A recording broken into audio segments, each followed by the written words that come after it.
আইবাস salary transmit process 2025 চলতি মাসের 5 তারিখে এখনো অ্যাকাউন্টে টাকা আসেনি। তার মানে কি অফিস এই মাসে বেতন বিল সাবমিট করেনি? তা না হলে আজও কেন টাকা ঢুকলো না? এমন প্রশ্ন অনেকেরই মনে, যে আসলে দেখা যাচ্ছে যে ইএফটির মেসেজ তো আসেই না, আবার দেখা যাচ্ছে ব্যাংক থেকে যে মেসেজ, টাকা ঢোকার মেসেজ, সেটিও আসেনি। ইএফটির মেসেজ সরকার বন্ধ করে দিয়েছে, কারণ হচ্ছে ইএফটির মেসেজ আসার সাথে সাথে যারা চাকরিজীবী আছে দৌড়ে ব্যাংকে চলে যায়। ইএফটির মেসেজ আসা মানেই ব্যাংকে টাকা ঢুকে যাবে, ব্যাপারটা এরকম না। ইএফটির মেসেজ আসার পরেও 3-4 দিন পরে তারপরে ব্যাংক অ্যাকাউন্টে টাকা আসে। এতে ব্যাংকের যে অফিসারগুলো আছে তারা কিন্তু পড়ে যায়, মানে বিপাকে পড়ে যায়, বা তারা তাদের কাছে কুয়েরি চলে যায় বেশি, এজন্য ইএফটির মেসেজ আসে না। কিন্তু ব্যাংকে যে টাকা ঢোকার মেসেজ সেটি তো আসে। সেটি এই ডিসেম্বরে আসেনি। সোনালী ব্যাংকে যাদের অ্যাকাউন্ট আছে তারা কিন্তু এই মেসেজ পাননি।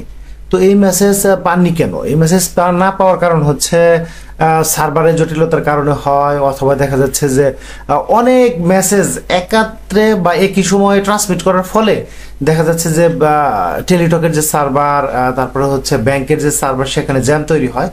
ফলে দেখা যাচ্ছে অনেক পরে এই মেসেজ আসে। হয়তো মেসেজ আসবে আরো কয়েকদিন পরে আসতে পারে, অথবা এই মেসেজ আর আসবেই না। কিন্তু অ্যাকাউন্টে কি টাকা আসেনি? অবশ্যই টাকা এসে গেছে।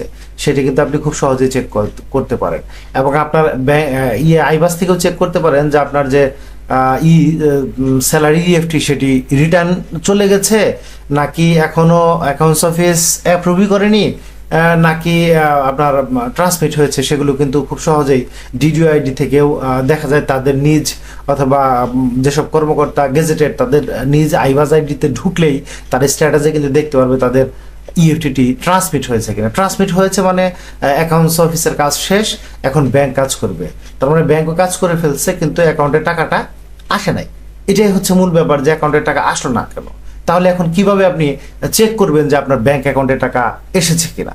প্রথমত আপনি ব্যাংকে গিয়ে ব্যালেন্স জানতে পারেন, যে আপনার ব্যালেন্স এখন কত, টাকা ঢুকছে কিনা সেটি বুঝতে পারবেন।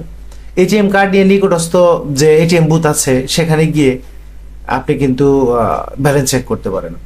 এছাড়া সোনালী ব্যাংক অ্যাকাউন্ট হলে আপনি ঘরে বসেই আপনার মোবাইলের, সেটা বাটন মোবাইল হোক বা স্মার্টফোনের মোবাইল হোক, মোবাইলের মেসেজ অপশনে আপনি SBL অর্থাৎ সোনালী ব্যাংক লিমিটেড এটি লিখে সংক্ষেপে SBL লিখবেন, লিখে স্পেস দিবেন, দিয়ে BAL মানে ব্যালেন্সের BAL এই সংক্ষিপ্ত এই অংশটুকু লিখবেন। তার মানে এইটুকু লিখলেই শেষ। SBL স্পেস দিয়ে তারপরে হচ্ছে BAL লিখে আপনি এই 6টি অক্ষর লিখে আপনি পাঠিয়ে দিবেন 26969 নম্বরে।